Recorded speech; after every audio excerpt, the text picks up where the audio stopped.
Hola, ¿cómo están? Mi nombre es Soyla María Cano Pérez. Soy registradora pública de la Oficina Registral de Huaraz. Continuamos con el desarrollo del primer curso de Derecho Registral Inmobiliario y Catastro. En esta oportunidad me han encargado tratar el tema de inscripción de áreas naturales protegidas y de bienes conformantes del patrimonio cultural de la nación, que corresponde a la sesión número 7 del segundo módulo. Iniciemos con la inscripción de áreas naturales protegidas. Para ello debemos tener bien en cuenta el marco normativo dentro del cual se encuentra regulado. Primero, el artículo 68 de la Constitución Política, que señala que el Estado está obligado a promover la conservación de la diversidad biológica y de las áreas naturales protegidas. La Ley 26.834, Ley de Áreas Naturales Protegidas, que reconoce la condición de patrimonio de la nación y de dominio público de las áreas naturales protegidas, debiéndose mantener su estado natural de perpetuidad. Esta ley ha sido reglamentada por el Decreto Supremo número 038/2001 AG, donde se especifican los parámetros que se debe tener en cuenta para la conservación de las áreas naturales protegidas.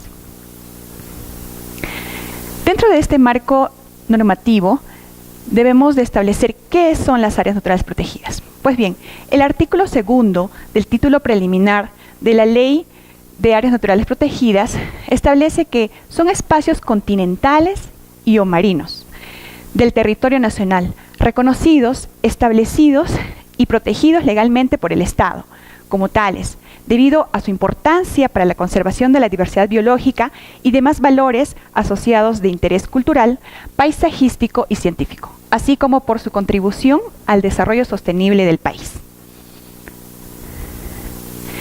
Dentro de esta misma ley se establecen las categorías de las áreas naturales protegidas que sucintamente pasaré a explicar y que es importante tener en cuenta para poder diferenciarlas y entender su importancia.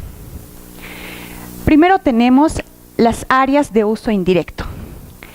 Las áreas de uso indirecto se denominan así porque son aquellas de protección intangible, en las que no se permite la extracción de recursos naturales ni ningún tipo de modificación del ambiente natural.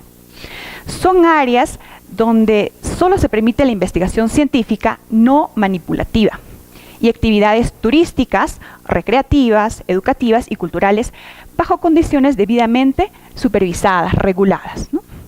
Dentro de esta categoría tenemos los parques nacionales, los santuarios nacionales y los santuarios históricos. Los parques nacionales se establecen en áreas que constituyen muestras representativas de las grandes unidades ecológicas del país, con la finalidad de proteger la integridad ecológica de uno o más ecosistemas. Las asociaciones de flora y fauna silvestre también son conservadas en estas áreas. Y las características paisajísticas y culturales. En estos lugares no se pueden desarrollar actividades de caza de animales, ni de ganaderas, ni pastoriles, ni madereras o mineras. Es decir, ninguna aquella actividad que ponga en riesgo los recursos que en él se encuentren, ¿no? Como ejemplo tenemos el Parque Nacional Huascarán, donde por ejemplo solamente podemos hacer actividades turísticas o incluso científicas o de estudio, ¿no? Los santuarios nacionales.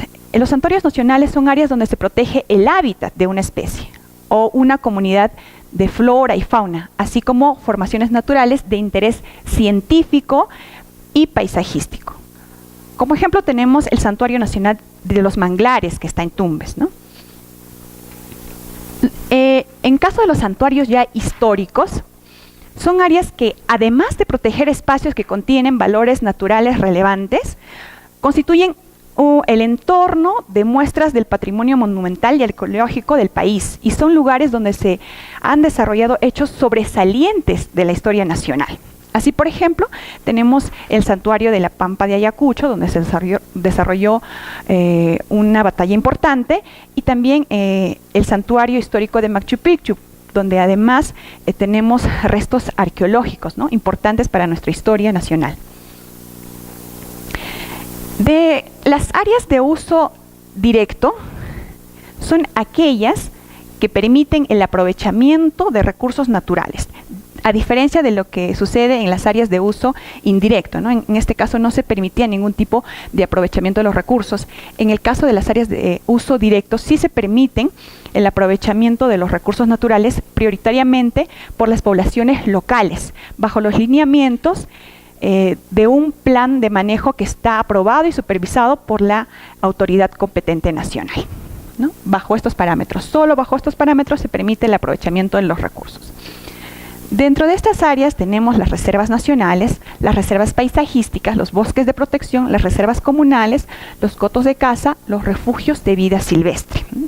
Las reservas nacionales son áreas destinadas a la conservación de la diversidad biológica y la utilización sostenible, incluso comercial, de los recursos de flora y fauna. Ahora, dentro de las reservas nacionales, por ejemplo, tenemos la Reserva Nacional de Paracas, donde sí se permite la pesca, pero bajo planes determinados, ¿no?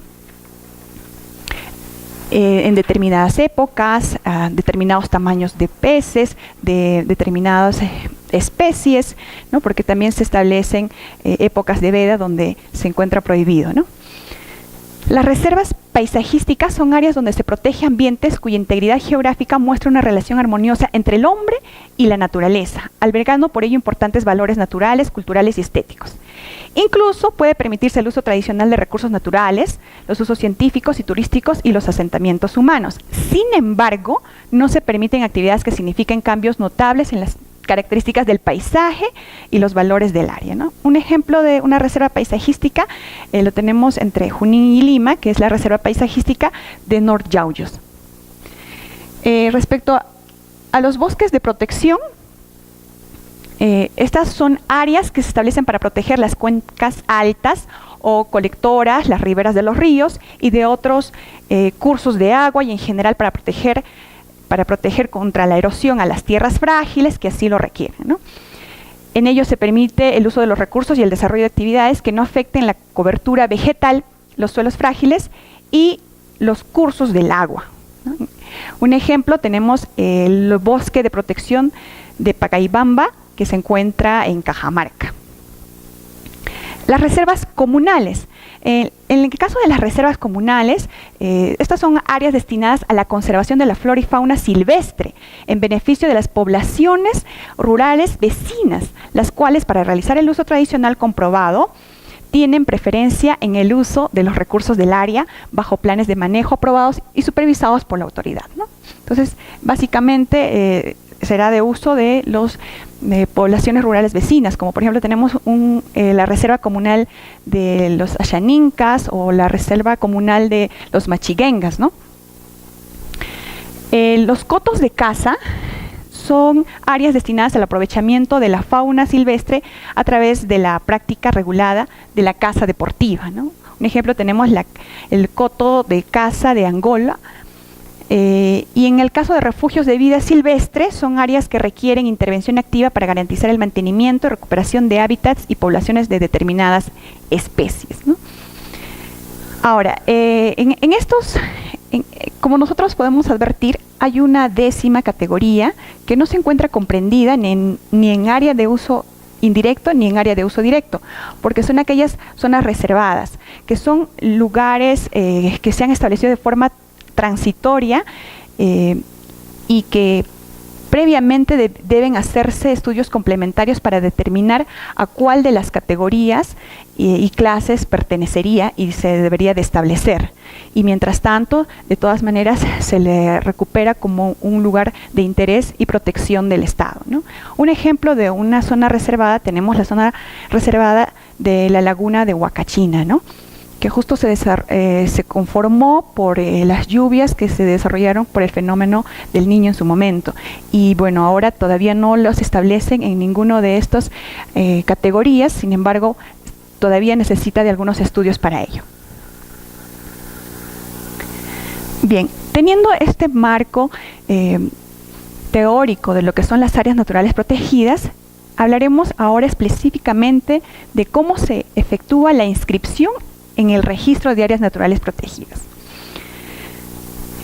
Este procedimiento y los requisitos están establecidos en la Directiva número 01/2012 SUNARP SA, que está aprobado por la resolución número 028/2012 SUNARP SA. En esta directiva se establece que el lugar de inscripción será el registro de áreas naturales protegidas de la oficina registral donde se encuentren ubicadas. Entonces, no se inscribe en el registro de predios, sino en el registro de áreas naturales protegidas. Ahora, si se encontrase ubicada en el ámbito territorial de 2 o más oficinas, será competente para efectuar la inscripción aquella en la que se encuentre la mayor extensión de la misma. ¿Cuáles son los actos inscribibles? Tenemos desde la creación o establecimiento del área natural protegida, así como su categorización, en caso de que sea una zona reservada, los actos que modifiquen o extingan los derechos que sobre ella recaigan, los derechos de uso y aprovechamiento del área natural protegida, las medidas cautelares administrativas o judiciales que recaigan sobre el área natural protegida, las resoluciones judiciales o administrativas que restrinjan el ejercicio del derecho que otorgan el aprovechamiento, el establecimiento del área natural protegida y otras que recaigan sobre dicho derecho. También las limitaciones al ejercicio de la propiedad y demás derechos reales en los predios ubicados al interior del área natural protegida. Los laudos arbitrales establecidos referidos a actos inscribibles en el registro de áreas naturales protegidas y otros que estén regulados por normas específicas. Para inscribir la creación o el establecimiento de un área natural protegida, este se realizará en el registro de áreas naturales protegidas a solicitud del funcionario competente del CERNAP o del gobierno regional. ¿Y qué se debe adjuntar? Copia simple de la publicación efectuada en el Diario Oficial El Peruano del Decreto Supremo o la resolución ministerial que la crea. Además, el mapa en físico y formato digital georreferenciado con datum y proyección en coordenadas oficiales emitidas por la entidad generadora de catastro y adjuntando la memoria descriptiva debidamente suscritos y sellados por el profesional que los elaboró y por el funcionario competente del CERNAP. Ahora, para la inscripción del establecimiento y categorización de una zona reservada, podemos anotar preventivamente este establecimiento o categorización y para ello también se realiza solicitud del funcionario competente del CERNAP presentando copia simple de la publicación efectuada en el Diario Oficial El Peruano de la resolución ministerial del Ministerio del Ambiente que la establece. Si es que queremos efectuar la inscripción del establecimiento o la categorización de una zona reservada, se presentará también a solicitud del funcionario competente del CERNAP, presentando copia simple de la publicación efectuada en el Diario Oficial El Peruano, del Decreto Supremo que las categoriza, así como el mapa respectivo georreferenciado en datum, proyección en coordenadas oficiales emitidas por la entidad generadora de catastro de áreas naturales protegidas y adjuntando la memoria descriptiva correspondiente debidamente suscritos y sellados por el profesional que los elaboró y también por el funcionario competente del CERNAP. En el caso de que se desee la inscripción del derecho de uso y aprovechamiento, estos pues son otorgados a favor de terceros, de particulares, y estos derechos se inscriben en el registro en mérito al respectivo acuerdo o convenio, contrato o la resolución que autoriza u otorga el permiso suscrito y emitido respectivamente por el funcionario competente. ¿Qué contiene el asiento de inscripción? Importante, la denominación del área natural protegida, ¿no? Si es un parque nacional, por ejemplo, Parque Nacional Huascarán, si es una reserva, si es un santuario histórico, la norma de su creación, establecimiento o categorización y la fecha de la misma, extensión superficial expresada en hectáreas, los datos de ubicación geográfica del área natural protegida, los derechos de terceros, si los hubiere, precisando el tipo de derecho, el número de la partida respectiva en caso de tratarse de predios inscritos, ¿no? Las restricciones o limitaciones al uso de los predios de propiedad privada ubicados en el área natural protegida dispuestas en la norma de su creación, en el respectivo plan maestro o en la resolución presidencial específica de CERNAP, así como los demás datos relevantes para conocimiento de terceros. Entonces es una norma abierta y podrían también consignarse otros datos que sean importantes. Como hemos podido advertir hasta ahora, en varios de los actos inscribibles es necesaria la presentación de planos donde se describan y grafiquen el área y la extensión del área natural protegida. Y por tanto, también es importante la participación de la Oficina de Catastro, emitiendo el informe técnico correspondiente, debiendo pronunciarse de acuerdo a esta directiva básicamente en estos aspectos. Si el registro de predios se encuentra inmatriculado en todo o en parte, la extensión superficial que abarca el área natural protegida, precisando en su caso las partidas de los predios afectados de acuerdo al avance de la actualización de la base gráfica de las oficinas de catastro. Entonces, Catastro nos tendrá que indicar si es que en el registro de predios esta área que comprende el área natural protegida se encuentra inmatriculado en todo o en parte, si existe superposición con predios que estén inscritos en el registro de predios. Si en el registro de áreas naturales protegidas se encuentra registrado otra área natural protegida que se superponga total o parcialmente, cuya inscripción se solicita. Y también si en el registro de concesiones se encuentra registrado una concesión forestal de obras públicas de infraestructura o para la explotación de servicios públicos que se superpone total o parcialmente con el área natural protegida cuya inscripción se solicita. Entonces, básicamente nos tendrían que informar el área de catastro si es que existe superposición con algún predio del registro de predios, si existe alguna superposición con algún área natural protegida inscrita en el registro de áreas naturales, o si es que existe alguna superposición con algún predio que se encuentra registrado en el registro de concesiones. En caso de discrepancia entre el plano o el mapa que se presente para la inscripción y la respectiva memoria descriptiva, prima lo que conste en el mapa, que estará obviamente respaldado en la información digital que se presenta al momento del título, ¿no? Cuando se ingresa el título. Solo impedirá la inscripción del área natural protegida el informe de catastro que advierta la existencia de una inscripción anterior incompatible en el registro de áreas naturales protegidas. Ningún otro obstáculo. Inscrita el área natural protegida se comunicará al área de catastro de la zona o zonas registrales cuyo ámbito territorial abarque a fin de que actualice su base gráfica, ¿no? Esto para que en el futuro, cuando se presenten solicitudes de inmatriculación de predios, las oficinas de catastro se encuentren posibilitadas de informar si se superponen o no a estas áreas naturales protegidas. Si es que se superpongan, se tendrá que hacer la correlación indicando las limitaciones que establece el Decreto Supremo de Creación del Área Natural Protegida sobre estos predios. Y justo aquí se habla en esta directiva de correlación de partidas, y es lo que les había indicado, ¿no? Cuando dentro de la calificación que realiza la Oficina de Catastro de los títulos que ingresan para inmatricular, la Oficina de Catastro advierta que este predio a inmatricular se superpone con un área natural protegida de acuerdo a la base gráfica que tuviese actualizada, entonces tendrá que informarlo en ese sentido, ¿no?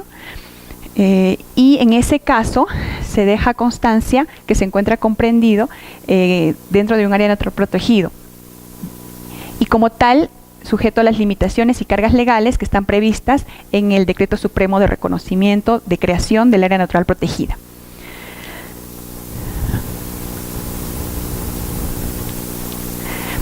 Ahora, también esta directiva ha establecido un supuesto en el cual de repente el área natural protegida ha sido inscrita en el registro de predios como un bien integrante del patrimonio de la nación, ¿no? Porque por ejemplo, en el caso de Huaraz ocurrió con el Parque Nacional Huascarán, que inicialmente fue inscrito en el registro de predios. En esos casos, antes de la directiva y de la creación del registro de áreas naturales protegidas, si es que se efectuó esa inscripción en el registro de predios, lo que se debería de hacer es trasladar todas las inscripciones al registro de áreas naturales protegidas, cerrando el registro de predios. Y además, en ese momento se deberá de establecer si existen superposiciones con otros predios del registro de predios para efectuar las correlaciones correspondientes, inscribiendo en el rubro de cargas y gravámenes las limitaciones y cargas legales a las que estén obligados los propietarios de estos predios.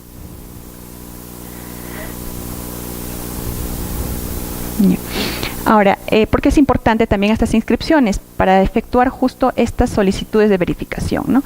Porque cuando, en el caso de inmatriculaciones, cuando los informes técnicos emitidos por el área de catastro deben, como les había indicado, consignar la circunstancia de que se encuentra dentro de un área natural protegida. En ese caso, el predio objeto de inmatriculación o declaratoria de fábrica incluso, que se pretenda regularizar, el registrador debe requerir adicionalmente a todos los requisitos que se prevén para la inmatriculación o inscripción de una regularización de fábrica, la opinión técnica previa favorable del CERNAP, ¿no? Ello para que se constate de que no se está afectando algún área natural protegida. Igual sucede para el registro de concesiones, ¿no? Para la inscripción de concesiones forestales, de obras públicas, de infraestructura o para la explotación de servicios públicos cuya ejecución pudiera afectar a un área natural protegida, el registrador requerirá al área de catastro que le informe si la concesión cuya inscripción se solicita se encuentra comprendida dentro de un área natural protegida. De verificarse dicha circunstancia, para la inscripción de tales concesiones se requerirá adicionalmente la opinión técnica favorable del CERNAP. Solo con esa opinión favorable técnica se procederá a la inscripción tanto de la inmatriculación o declaratoria de fábrica como de las concesiones que se soliciten. Bien, pasamos al siguiente tema referido a la inscripción de bienes que conforman el patrimonio cultural de la nación.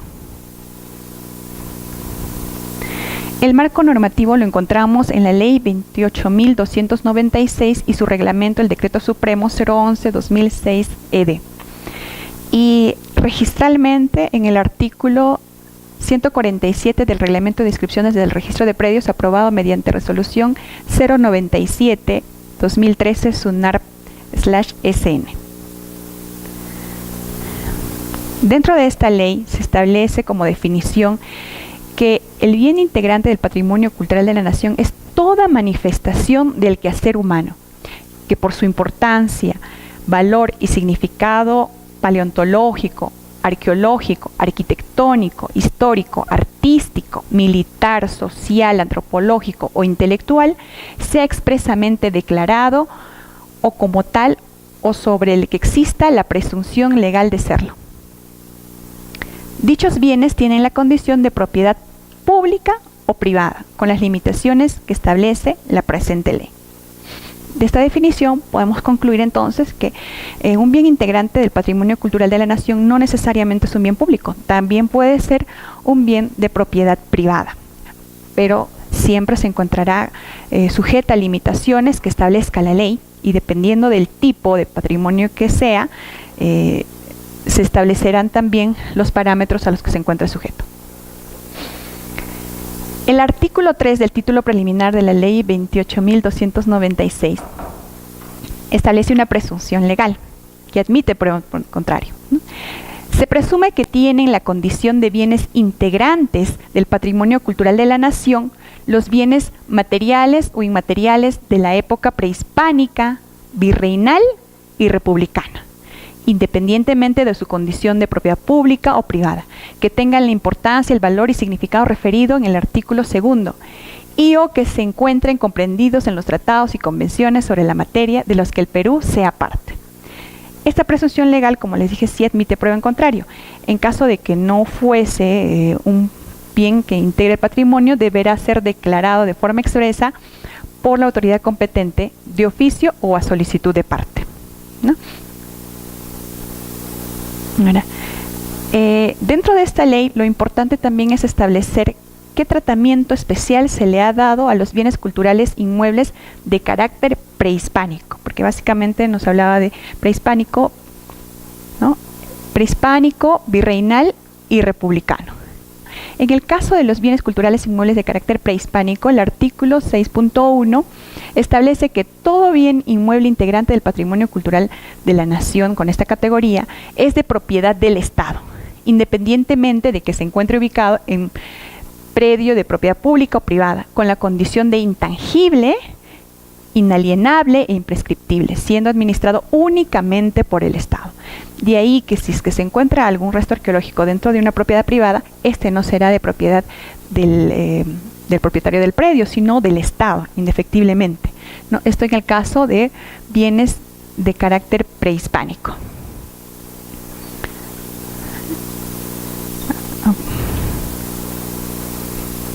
Bien, el artículo 147 del Reglamento de Inscripción del Registro de Predios nos indica cómo es que se deben inscribir estos bienes en el registro de predios.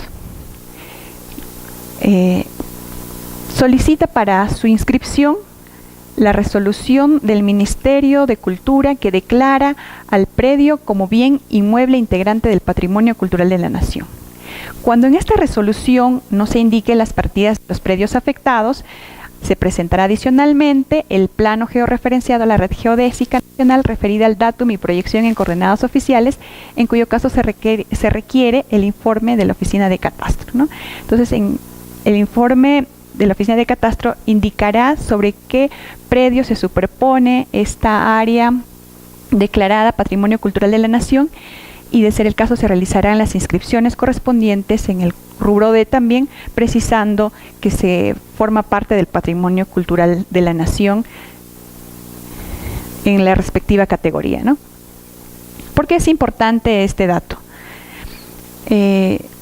Cuando se publicita dentro de una partida del registro de predios que conforma o es parte de un bien del declarado patrimonio cultural de la nación, de acuerdo a esta ley, previamente, si es que el propietario del predio quisiera transferir, vender, enajenar este predio, tendrá como preferencia como el Ministerio de Cultura, es decir, el propietario del predio previamente deberá cruzar una oferta al Ministerio de Cultura indicándole el precio de venta del terreno.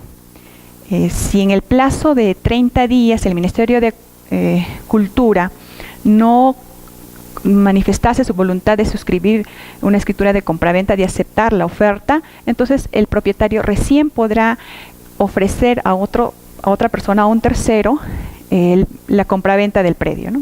Celebrar un contrato de compraventa del predio. Antes no podría hacerlo, entonces un requisito indispensable si es que un predio está comprendido dentro de un bien declarado Patrimonio Cultural de la Nación, es que si es que quiere enajenarlo, disponer de previamente tiene como preferencia la compraventa el Ministerio de Cultura. Igual sucede si es que se desea inscribir, por ejemplo, la declaratoria de fábrica, una regularización de declaratoria de fábrica. En esos casos, si es que nosotros como registradores advertimos que la partida se encuentra conformando un bien declarado Patrimonio Cultural de la Nación, previamente requeriremos la opinión favorable o la autorización del Ministerio de Cultura respecto a esta edificación, ¿no? Y en el caso de que se desee inscribir algún tipo de transferencia, enajenación sobre este predio, también requeriremos que adicionalmente se presente la carta cursada a la autoridad competente del Ministerio de Cultura, ofertando celebrar el contrato de compraventa, ¿no? Muy bien, por eso es importante, como se indicó, que se consigne en la partida del registro de predios esta condición de bien integrante del patrimonio cultural de la nación. Muy bien.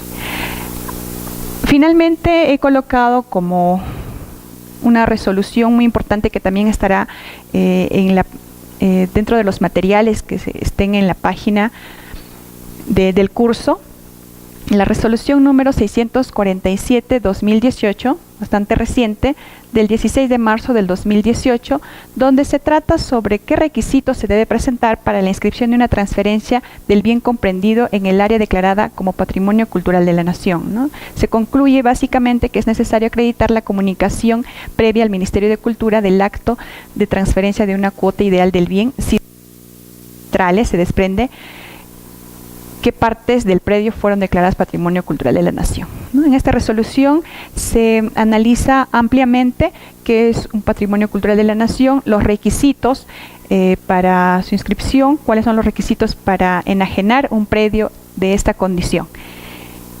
Y bueno, es muy importante que lo analicen. Muchas gracias por su atención y será hasta otra oportunidad. Gracias.